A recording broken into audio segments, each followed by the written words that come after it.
Hey everyone, Joe Brady here, and I have a fun image edit for you today. It's going to involve Lightroom, Photoshop, and also a plugin from our friends at Nik. Now this is one of my favorite trees ever. It's a little pine tree, and it's hanging out over the canyon in Dead Horse Point State Park in Moab, Utah. Every time I go to this place, I always go for this tree. Now what's interesting about this place is the tree looks very dramatic in the scene. The sky against it, and then the deep canyon below. In reality, what's funny is the tree's maybe, I don't know, less than 3 feet tall. And you have to get down on your belly on the ground with the camera in the right position in order to get this shot. The day we were here, it was kind of midday. It wasn't the greatest time to be there. And the raw file came in, it was very flat, it was very desaturated, it needed a lot of help. Also, I had to put some clouds in. It really needed a better sky to really tell a story of the place. We're going to start in Lightroom, do our basic edits there to get our color and saturation back, go into Photoshop, make a couple of fixes there, put in a new sky, and then we're going to send it back into Lightroom and then into Nik Viveza just to add that extra little pop. So enjoy. Let's take a look and see how it's done. So as I mentioned, I've got somewhat of an involved edit for you today, and this one is one of my favorite trees, and this is in overlooking Dead Horse Point State Park in Moab, Utah. And unfortunately, this was shot very close to noon, so it's very flat and kind of lifeless, and then the raw file lost a lot of its saturation. So we need to fix that, and we're going to fix that in Lightroom first. However, then the sky has got some clouds in it. But there's not enough. We need something more to break it up. And I was looking through my clouds and skies, and I found one actually kind of in the neighborhood. This one over here, and I think it has more interest. We're going to probably have to adjust the color, but it's a good starting point. So let's do what we have to do to this image first. And the first thing I'm going to do, because it's driving me nuts already, is the horizon is crooked. If you saw the position that you have to get in to take this picture, you'd understand why the horizon is crooked. Maybe I'll see if I have a video that actually shows that. So let's get the cropping tool and rotate so that our horizon is relatively straight. I'm going to bring up and down a little bit just so I can get as far left to right as possible before we finish in Lightroom here. So let's hit done on that. Okay, so at least it looks straight now. So what are the issues? Well, as I mentioned, the saturation is way off. So let's go to the basic panel and see what the problems are. First of all, actually the highlights, shadows, blacks, and whites. Let's take a look at the histogram. Yeah, actually the histogram's kind of fine. So let's go right to texture, clarity, and it's going to need some dehaze because there's a little bit of haze there. And then it needs some vibrance and some saturation. Now, down in here, it's still not showing the red that's really there. So for that, we're going to come into Use Saturation and Luminance, go to Saturation and click on our Adjustment tool and come down to the rocks here. And we're just going to push it up. And you can see all the orange being added back into there. And that's already looking a heck of a lot better. Now, there might be some lens distortion going on here as I'm looking at this. So let's go down to Lens Corrections. And I'm going to click on Enable Profile Corrections. And it doesn't see the lens. This was shot with my Fuji camera, and we'll just use the default, and actually that helped. You can see if I turn that on and off, it straightens things out a little bit. Okay, so there's our lens correction. So looking a heck of a lot better already. In fact, Command apostrophe to create a virtual copy. I want to reset this so I can show you side by side. So I'm going to select both of the images, hit the C key, which is compare, Shift Tab to get rid of our menus, and then the L key to turn off the lights. Once, twice to go black. And you can see it's already looking a heck of a lot better on the right-hand side, just with those little bit of adjustments. But there's more. So let's hit C to come out of that. Shift Tab, lights to bring our menus back. All right, so let's go back to the one that we are editing. So what else is going on here? Well, the tree itself, we need to brighten it up a little bit. It is the star of the show, so let's go back to the Develop module. I'm going to get a brush. And we're going to open up these shadows. Actually, you know what? I think we're going to do that in Photoshop. Let's leave this alone a little bit. Now, one thing that does happen is you might look at this and think it's tilted. Well, actually, the formation does kind of look like that, and it does make it look like it's tilted. We may decide to adjust it in Photoshop a smidge. But I'm going to turn off auto mask here and turn on rather, the mask overlay because I just want to lighten up the river down here. And also the top of this mesa right here. And yes, so you can be sloppy with what you're selecting because we're just going to add a little brightness. So I'm going to hit O to toggle off our overlay.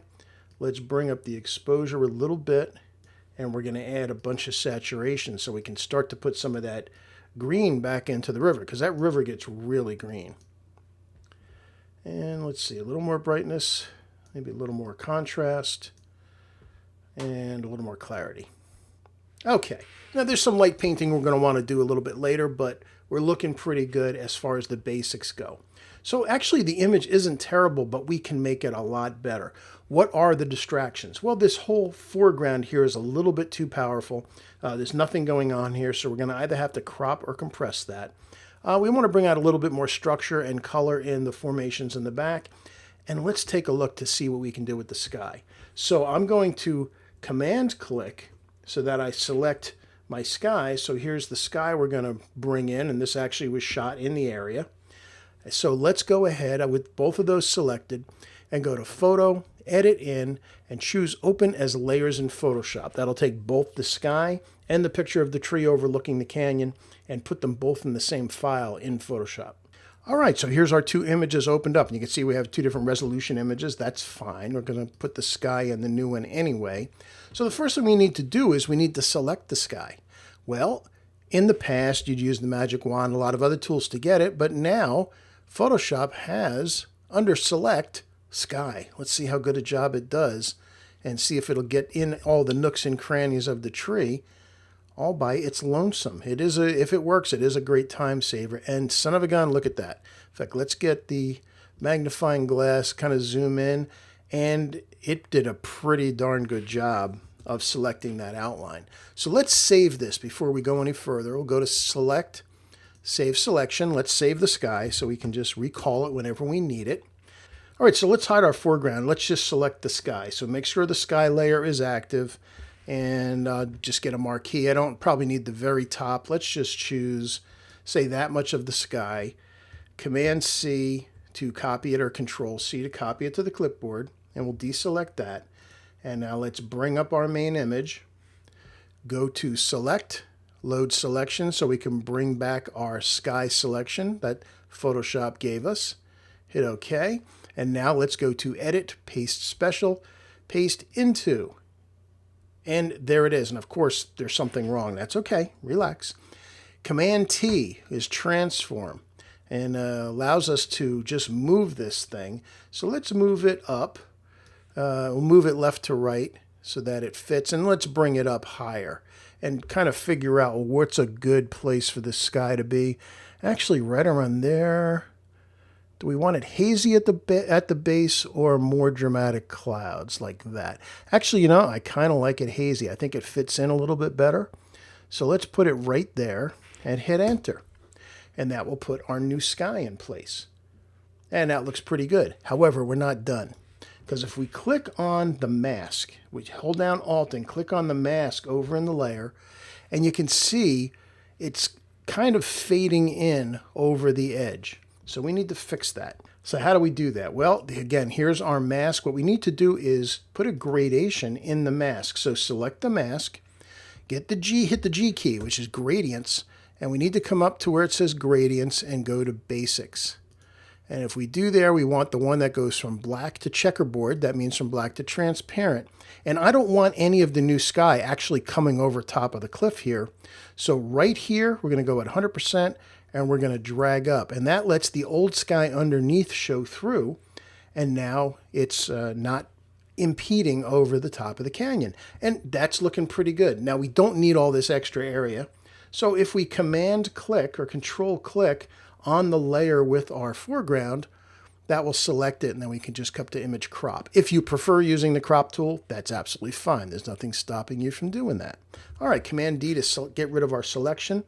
And that's looking pretty good. Now, I'm not completely thrilled with the sky color. So let's hit the V key, click on the sky, make sure it's the actual sky that we've got. Let's move it over, and you can see the color difference between the old and new sky. So let's go ahead and zoom in right here on that interface, and you can see the difference. Now, this is an advanced trick that's really cool to do when you want to match sky colors. You go to Channels and click on the icon for red. And what we're going to do is adjust the levels of the red, green, and blue channels separately. And you do that with Command or Control L. And that brings up the levels. And I like to use the levels dialog so I can see right above. And what we want to have happen is I want the right side, this new sky, to match the left sky. And you can do that just by clicking in the middle and dragging left and right, and you'll see. And I find it helps to squint. If you just squint at it and you can till the point where they kind of look like the same tone, that's it, you're done. Then hit the same thing for green, Command or Control L. And again, we'll do the same thing, make it a little darker, and just squint at it, because the textures are slightly different. That's pretty good. It doesn't have to be perfect, by the way. And then lastly, blue. We'll do the same thing for blue. Blue is pretty close. We don't need to do much to it. I would say about right there. And now when we come up to the top, look, now you can see, and again, we're looking at this at 350%. That's why we're seeing all this green. But now the tones are the same. So now if we come back to our layer and hit Command 0, now you can see with the sky moved over, it's the same color as the sky that was there. So now we can get our V key and move the sky back over, and now it's the same exact color as what was there. And I can also hit the T key or the Command T key to just stretch it out a little bit so make sure it goes completely over the edges. And yep, that's good. And we hit enter on that. And if we want to get rid, we can pick another tool. Looking pretty good. So how can we make this even a little bit better? A couple of things. I want to burn and dodge on this tree a little bit. So let's create a new layer. I'm going to create new, and we're going to fill it with gray. And this, by the way, is an optional step. We're going to hit Edit, Fill, and choose 50% gray. It's going to fill it with gray. And then we need to change the blending mode from normal to overlay. And now we can see if I turn this on and off, nothing's happening. Again, I talked about this before. Overlay, the way overlay works is anything that's 50% gray is transparent. Anything that's lighter will lighten the layer below. Anything that's darker will darken the layer below. So watch. I've got white in the foreground. Oh, I'm gonna get a brush, just hit the B key, and I'm gonna work it, let's say, 30%. So I just hit 3 on my keyboard, and I'm gonna start light painting on the tree a little bit to lighten it up, because I want it to stand out in the scene a little bit more. Now for these dark shadows, I'm gonna go up to 60%. Let's open up these shadows a bit more. I want to make sure I stay on the branch. Don't want to have it starting to affect behind. Just these areas that got really dark. Let's lighten them up a bit. And it's happening in here as well on this piece of the branch. And let's hit 10%. And I'm just, these little pieces that are very light up on the branches, up on the top of the tree, let's add a little bit brightness to those. In fact, while we're here, let's go to 30% and just open up the shadows on this stuff here. Just a little bit. Now, it might not look like I even did anything, but watch what happens when I turn this layer on and off. Look at the difference. Look at how much more pop the tree has just by adding a little bit more light to it. It also adds dimension because it's brighter. It looks like it's coming towards you. So there's a couple other things I'd like to do to this image, but you know what? I think they're going to work better in Lightroom. We can flatten this image. There's no reason to keep the layers anymore, so we'll go to Flatten Image, and we'll save it. Just Command S or Control S, and that will put it back in Lightroom next to our original. All right, so here's our image back into Lightroom, and it looks pretty good. And we could say done, but I want it even to be a little bit better. I'm going to send it into Nik Viveza. So we go to Photo, Edit in Viveza. And if you don't have the Nik filters, you really want to have it. You really want to have a set of these because they make certain operations so much faster and so much easier, as you're going to see right here. I just want to add a little bit more clarity and definition, a little more pop, a little more color in certain areas of the image. And Viveza is going to allow us to do that. So here's our image in Viveza. I'm going to move the before and after slider all the way over to the left. The first thing I love about Viveza is what it's called structure. It's kind of like Clarity in Lightroom, but it's different. It's got a different feel to it, and it just adds so much more contrast to those midtones. Also, you can work it locally. So I'm going to click on a control point. I want this whole area down here both to be a little bit brighter, a little bit more structure, and a lot more saturated. I want to not that much. I want to bring out the oranges that are really down there, and that looks better. If I like what something is done, I can hold down the Alt key on this button and drag it up to different parts of the image. So right there, it can stand a whole lot more saturation because there's not much to begin with. And let's take this and put it up there. That does a nice job on that piece. And then again up here, in fact, we're going to add some contrast to that and actually turn the brightness down, because since it's on an edge leading you out of the image, we don't want it to do that. Also, while we're here, I'm going to bring, right here, I'm going to bring the saturation down, just to take your eye away from going it. And the same thing here, we're going to change this. It's too similar to the background, so we're going to brighten it up. Let's make the area of influence smaller. We're going to bring the saturation down. It's going to change the color. And by doing that, it will separate it out differently from all that background stuff. In fact, while we're here, let's click on the river and see if we can put some more life into that river with some more saturation and brightness on that. Yeah, I like that. So hold down the Alt key, drag it to the other piece of the river, and I think we're looking pretty good. Now the sky might have a little bit too much saturation as I look at it. So let's click on here. Let's get that blue. And let's bring the saturation down just a little bit, just to take some of that super saturation away. I'm going to brighten it up a little bit too.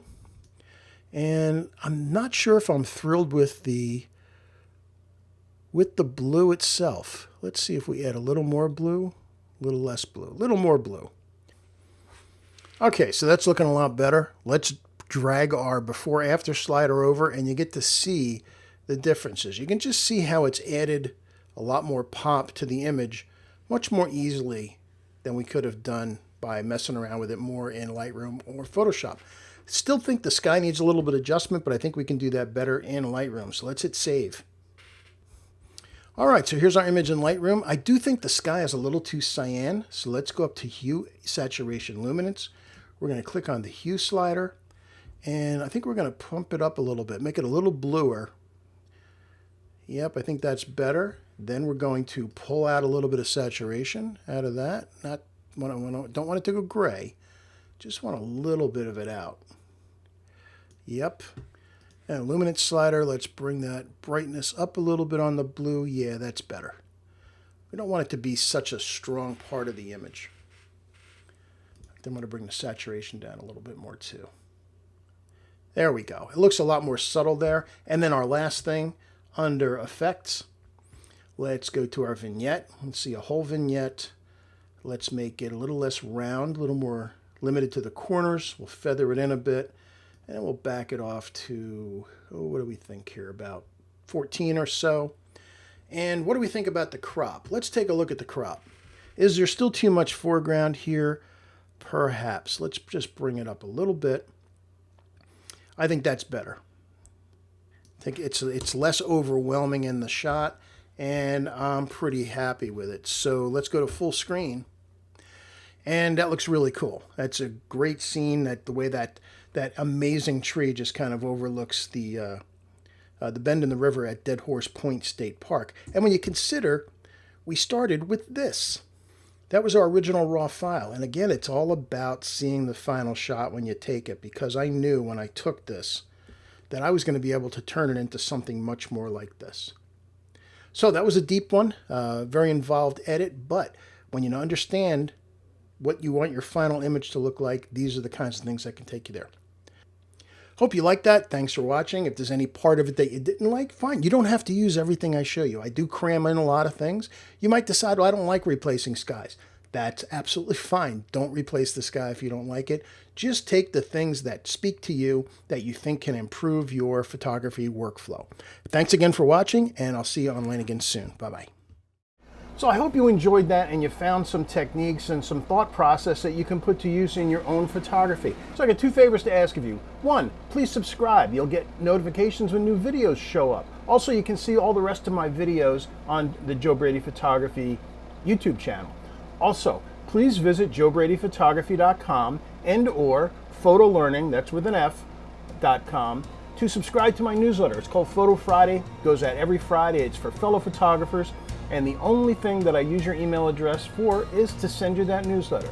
So I thank you for watching, hope you enjoyed it, and I hope to see you online again soon. Bye-bye.